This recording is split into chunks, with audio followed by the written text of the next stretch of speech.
Okay, for limiting reagents and excess reagents, or limiting reactants or excess reactants. Okay, so we all know that a chemical equation gives the ideal stoichiometric relationship among reactants and products, specifically if they are balanced.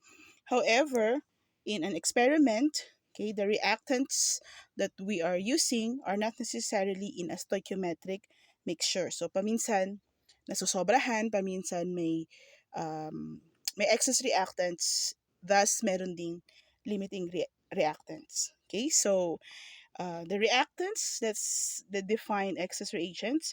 These are the reactants that are not used up when the reaction is finished. So, merong sobra. And the limiting reagents, these are the reactants or reagents that are completely used up. So, sila yung naubos. Okay? And because of this, kaya sila naging limiting because the quantity limits the amount of products produced. So sa kanila nakasalalay dun sa limiting reagent, dun nakasalalay kung gaano kadaming product ang maproproduce. So that's why they are limiting reagents. Okay? So for example, we have here the metal sodium, 2 moles of sodium metal reacting with 1 mole of chlorine gas to produce 2 moles of sodium chloride. Okay, so ito yung kanilang balanced chemical equation.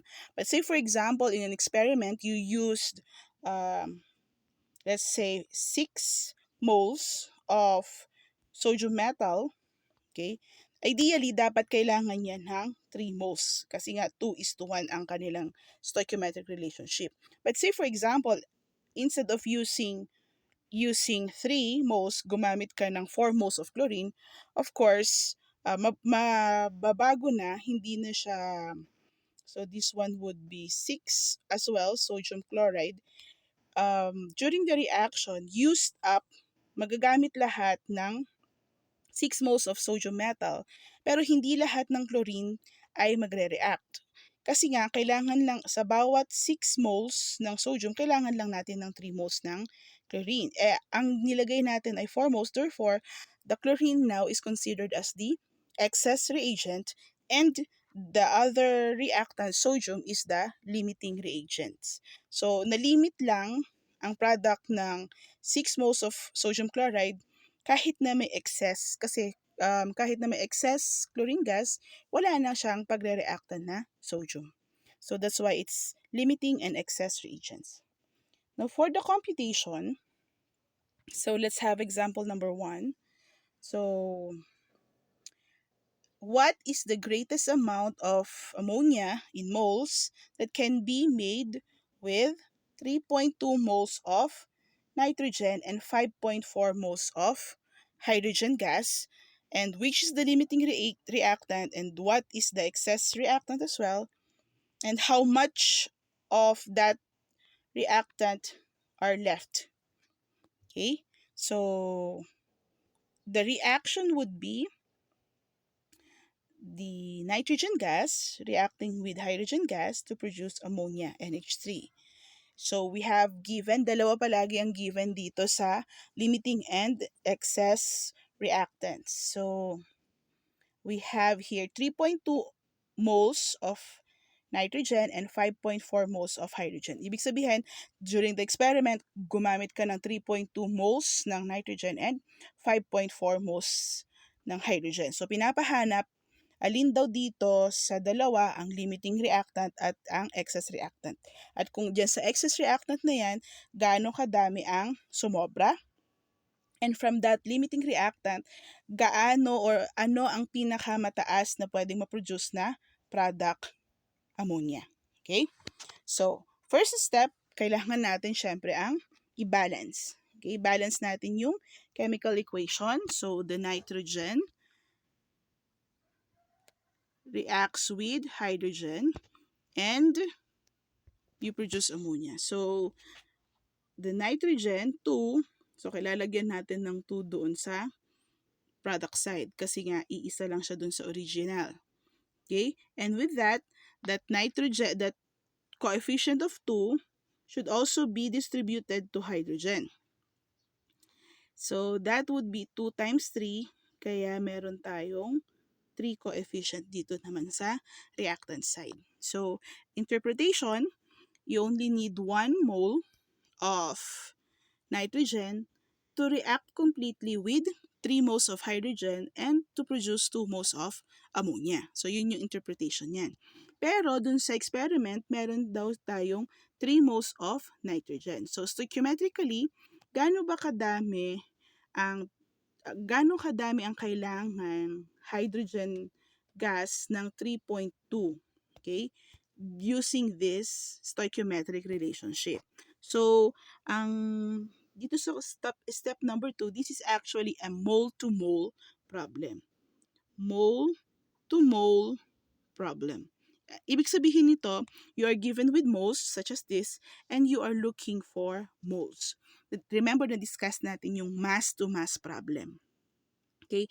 Nevertheless, ang gagawin din pa rin natin dito ay dimensional analysis. I-manipulate lang natin yung mga units nila and of course using the stoichiometric relationship or the coefficient derived from the balanced chemical equation. So, with that, so ito yung unang given. Given number 1. Let's have the 3.2 moles of nitrogen.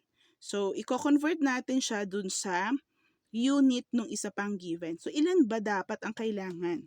So, 3.2 moles times 3.2 moles of hydrogen. Saan ko nakuha ito? Ayan yung stoichiometric coefficient ng hydrogen dun sa balanced chemical equation. And ditong product na itong denominator na to, ito naman yung stoichiometric coefficient dun sa balanced chemical equation. Okay? So, anong makakancel? The moles of nitrogen will be cancelled. We are left with moles of hydrogen. So, calculate 3.2 moles times 3 divided by 1 is 9.6 moles of hydrogen. So, ang interpretation dito, with the given 3.2 moles, kailangan niyang mag-react completely with 9.6 moles. So, kailangan daw niya yan. Para maubos si 3.2 moles, kailangan niya ng 9.6. Kasi nga, ang relationship dito originally is 1:3. Okay? 1:3. Now, so meron na tayong interpretation dun sa given number 1. Going to given number 2, okay? Ano ba yung given number 2? 5.4 moles of hydrogen. Okay? So that 5.4 moles of hydrogen, gano'n naman kadami ang kailangan niyang nitrogen to completely react. So, based from the stoichiometric relationship, there are 3 moles of hydrogen. So, ito yon, galing siya dyan sa stoichiometric coefficient per 1 mole of nitrogen. Okay, so ito yon, 1 mole. Okay, so calculate 5.4 times 1 divided by 3 is 1.8 moles. Of course, the moles of hydrogen has been cancelled. We are left with a unit of moles of nitrogen. So, ang interpretation dito, if you're using 5.4 moles of hydrogen, magre-react ito completely kung ang present ay 1.8 moles. Okay, so let's identify now kung ano ang limiting reactant and excess reactant. Kanina, si 3.2 moles, gumamit ka ng 3.2 moles para siya maubos 9.6. Pero, ang ginamit mo ay 5.4 lang. Okay?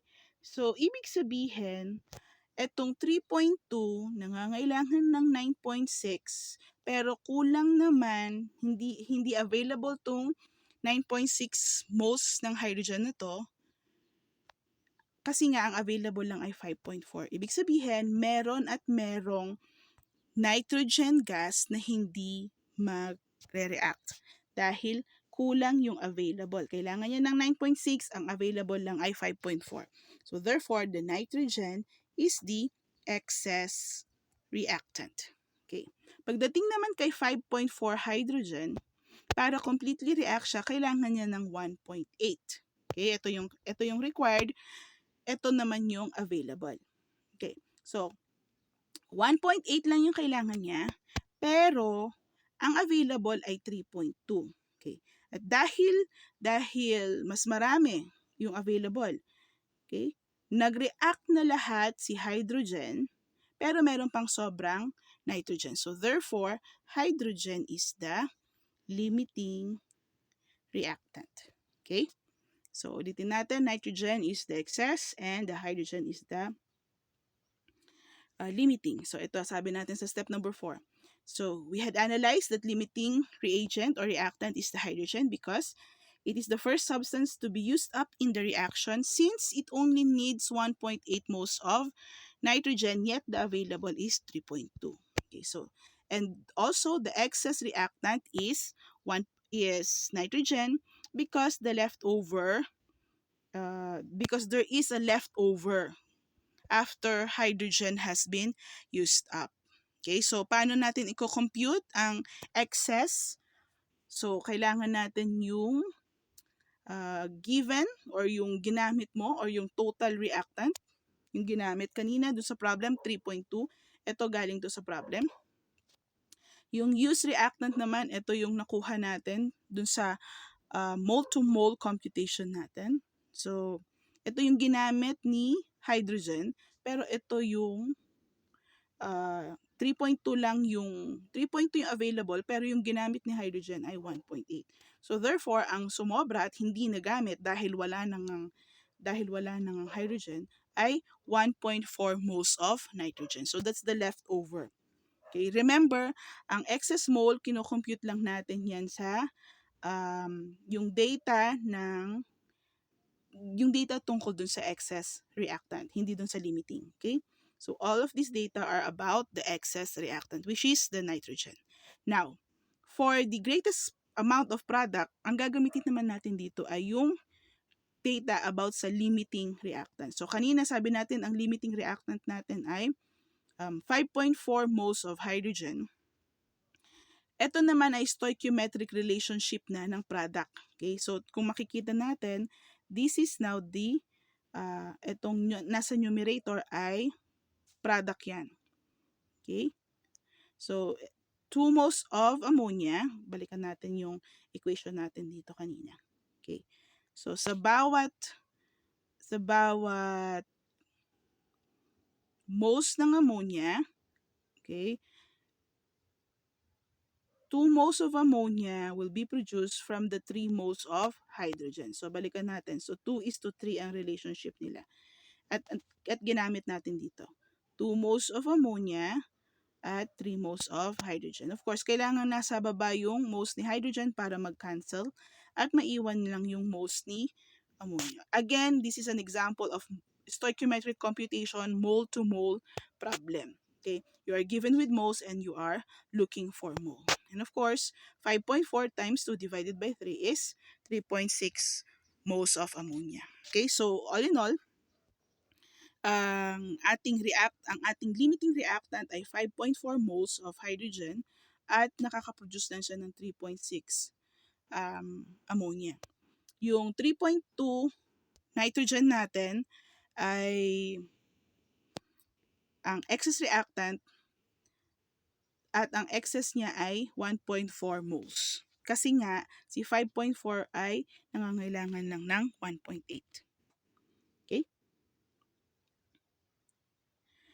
Now, for problem number 2. Okay? What is the greatest amount of magnesium oxide in moles that can be made with 7.8 moles of magnesium and 4.7 moles of oxygen? So ito daw ay 7.8 and ito naman ay 4.7 moles.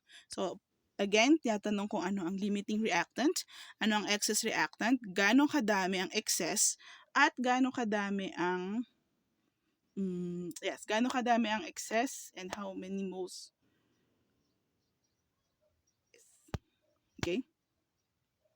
Now, for the solution, so of course we are given with 7.8 moles of magnesium and 4.7 moles of oxygen. Step 1, you have to balance the chemical equation. So you have magnesium there and magnesium at the product side, so balance. 2 oxygen, however, 1 lang dito. So, ang gagawin natin, pagpapalitin lang natin so that 2, so lalagyan natin ng 2 doon. So that to balance oxygen. However, with the coefficient 2 of 2 in magnesium oxide, the magnesium has been affected, making it 2 in the product side. So therefore, maglalagay tayo ng coefficient dito sa reactant side to balance everything.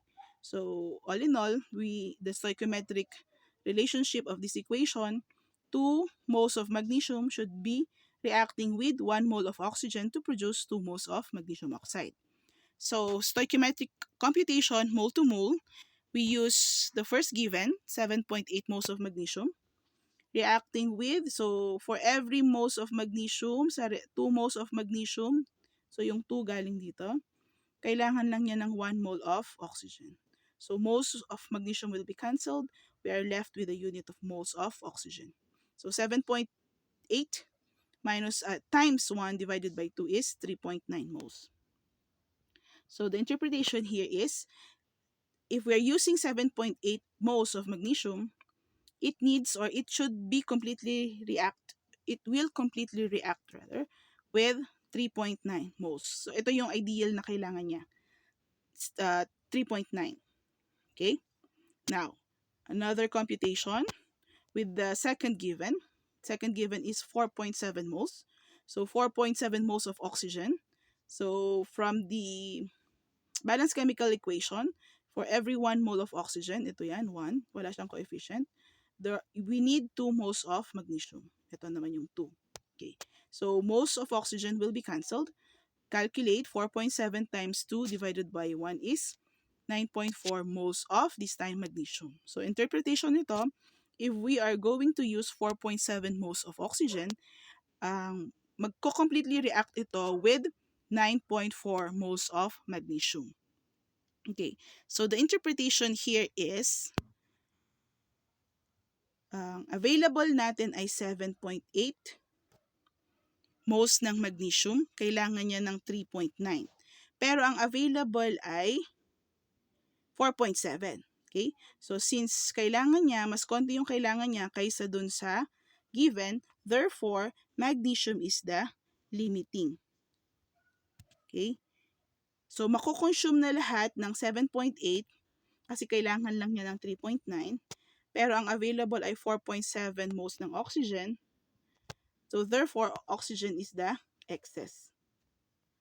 Bakit may excess siya? Kasi yung 4.7, para ma-completely react siya, kailangan niya ng 9.4. Pero ang available lang ay 7.8. Kaya ang oxygen ang excess reactant natin. Okay? So, as stated by step number 4, the limiting reactant is magnesium because it is the substance, it is the first substance that is used up in the reaction. Okay? Because it only needs, okay, so because that 7.8 magnesium only needs 3.9. Okay? And it will be consumed because 4.7 is the available moles of oxygen. Now, the excess reactant is oxygen because there are leftover after magnesium got used up. And how much is the excess? So, for this time, oxygen, kanina, 4.7 moles of oxygen minus the used up 3.9 moles of oxygen, ang leftover natin ay 0.8 moles of oxygen. And for the maximum amount of product that will be produced, so we are going to use data about the limiting reactant, 7.8. Ito yung given pa rin kanina. 7.8 moles of magnesium times the stoichiometric relationship of 2 moles of magnesium oxide over 2 moles of magnesium, wherein the moles of magnesium will be cancelled and still we are going to have 7.8. But parehas sila ng moles. 7.8 moles ng magnesium magproproduce ng 7.8 moles ng magnesium oxide. It is because, kung babalikan natin yung ating chemical equation, ito, for every 2 moles of magnesium, 2 moles din ng magnesium oxide. So, stoichiometrically equal sila. Ang ratio nila ay 2:2. So, therefore, kung 7.8 ang ginamit, then therefore, 7.8 din yung maproproduce. Okay? So, that's the computation for the excess and limiting reactants.